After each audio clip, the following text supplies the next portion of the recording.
안녕하세요, 이쑤시개 장군입니다. 오늘은 대한독립만세 서대문 형무소 태극기 물들다 라는 주제의 책을 소개하도록 하겠습니다. 딱 봐도 3.1 만세운동이 느껴지죠? 책을 보니 태극기가 있고 팔각정이 있습니다. 어디죠? 바로 파고다 공원에서 3.1 만세운동이 일어났던 그 장면을 연상하는 표지입니다. 자, 이 작품을 열어보니 서대문 형무소가 나옵니다. 서대문 형무소란 어떤 곳인가?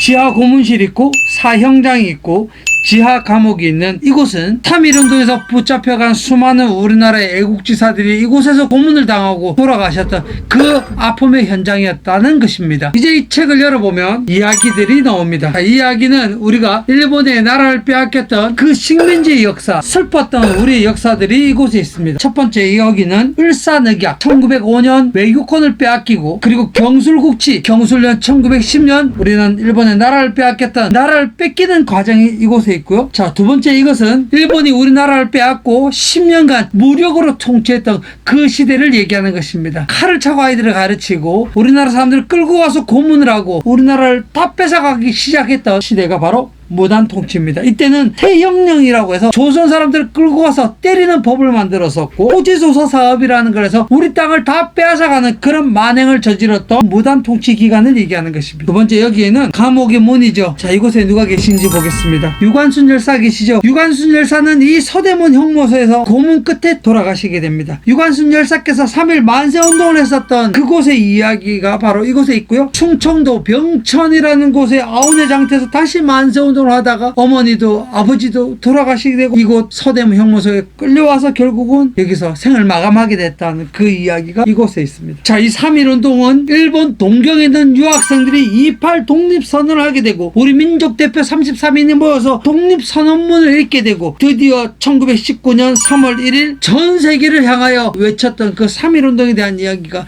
자세히 적혀 있고요. 자, 다음 페이지에는 이 3.1운동을 기점으로 이제 더 이상 무단 통치는 통하지 않다라고 판단했던 일본은 우리에게 문화 통치를 시작하게 됩니다. 우리나라 사람들을 끌어들여서 친일파로 만들고 독립에 대한 열망을 잃어버리기 시작하게 되는 것입니다. 1930년대는 우리 민족을 말살하기 위해서 민족 말살 통치를 하게 되었습니다. 그리고 우리나라 사람들의 이름조차도 바꾸어서 창씨개명으로 해서 우리 민족 자체를 없애려고 만행을 저질렀고, 우리나라 사람들을 정신대로 끌고 가서 엄청난 노동과 고통을 우리에게 안겨주었던 그 시기가 바로 민족 말살 정치입니다. 자, 이렇게 해서 을사늑약과 경술국치, 1910년대의 무단통치, 그러다 일어난 거족적 민족운동 3.1운동이 있었고, 그 이후는 문화통치를 하게 되었고, 그리고 1930년대 우리 민족 자체를 없애기 위해서 민족 말살 정책을 하고 강제징용으로 끌고 가게 되고 이름을 강제로 바꾸게 되고 우리나라 사람들을 전쟁터에 내몰았던 그 시기가 바로 1930년대 민족 말살 정치입니다. 자,